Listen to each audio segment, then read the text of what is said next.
अब भारत और मिस्र साथ मिलकर फाइटर जेट्स के इंजन बनाने वाले हैं।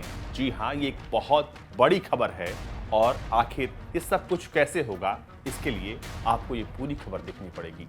दरअसल रक्षा मंत्री राजनाथ सिंह भारत और मिस्र के रक्षा संबंधों को आगे बढ़ाने के लिए मिस्र की राजधानी काहिरा पहुंच चुके हैं। 3 दिनों तक वो यहाँ पर रहेंगे।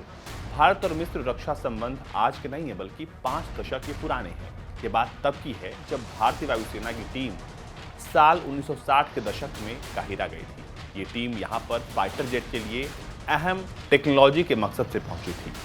तेजस भारत का पहला स्वदेशी जेट नहीं है। भारतीय वायुसेना के पास मारूफ नाम का एक फाइटर जेट था, जो किसी सपने से कम नहीं था।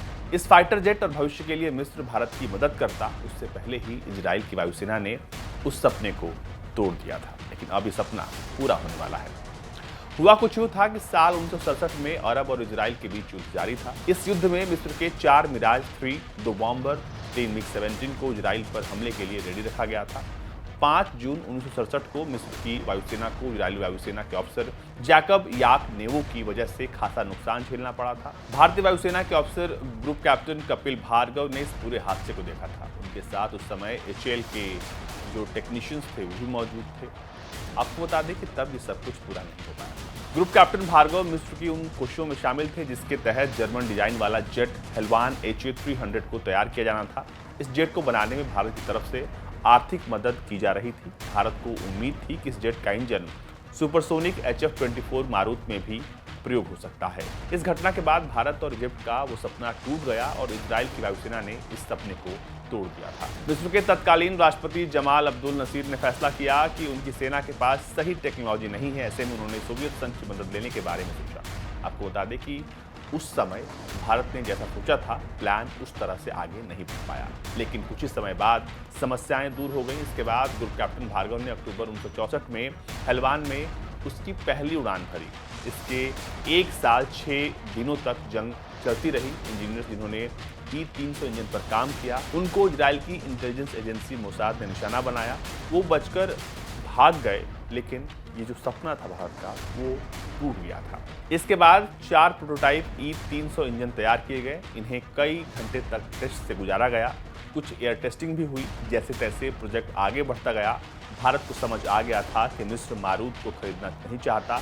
आखिर में जब भार्गव का धैर्य जवाब दे गया और पैसे खत्म हो गए, तो उन्होंने सन 1969 में इस प्रोजेक्ट को ही खत्म कर दिया। अब जो है 55 साल के बाद राजनाथ सिंह जब काहिरा पहुंचे हैं, तो माना जा रहा है कि वो उसी सहयोग को वापस शुरू कर सकते हैं जिसके तहत मिस्र और भारत जेट इंजन की टेक्नोलॉजी डेवलप करने में आपसी सहयोग करेंगे। दूसरी तरफ इजिप्ट भारत में बने लाइट कॉम्बैट एयरक्राफ्ट तेजस की 70 यूनिट्स खरीदने का प्रस्ताव जो है वो भारत को दे सकता है। भारतीय वायुसेना की तरफ से इजिप्ट की वायुसेना भी राफेल उड़ाती है, लेकिन इसे छोटे और कम जटिल लड़ाकू विमान चाहिए ताकि वो अपनी सेना को और मजबूत कर सके, और ये उसके पायलट्स के लिए भी फायदेमंद साबित होगा। भारत सरकार के सूत्रों की माने तो मिस्र में एक प्रोडक्शन लाइन लगाने की पेशकश की गई है, अगर डील हो जाती है तो।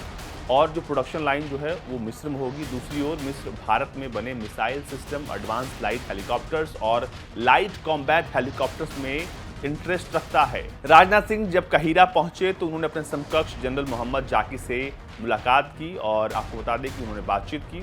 और इस नए मौके पर भी जो है बहुत सारी चीज़ों की चर्चा होनी है। इनका मकसद दोनों देशों के बीच सैन्य संपर्क को बढ़ाना है। और देखिए, जो सबसे खास बात है वो ये है कि तेजस की जो है खरीद जो है वो मिस्र कर सकता है, और इस बात के साफ संकेत दिखाई दे रहे हैं। साथ ही साथ जितने भी स्वदेशी तकनीक, स्वदेशी हथियार जो भारत बना रहा है, उनमें मिस्र इस वक्त सबसे ज़्यादा दिलचस्पी रखता है। और उम्मीद की जा रही है कि भारत के रक्षा जो प्रोडक्ट्स हैं, उनको अब पूरी दुनिया पसंद कर रही है, और मिस्र उसका एक जीता जागता उदाहरण है।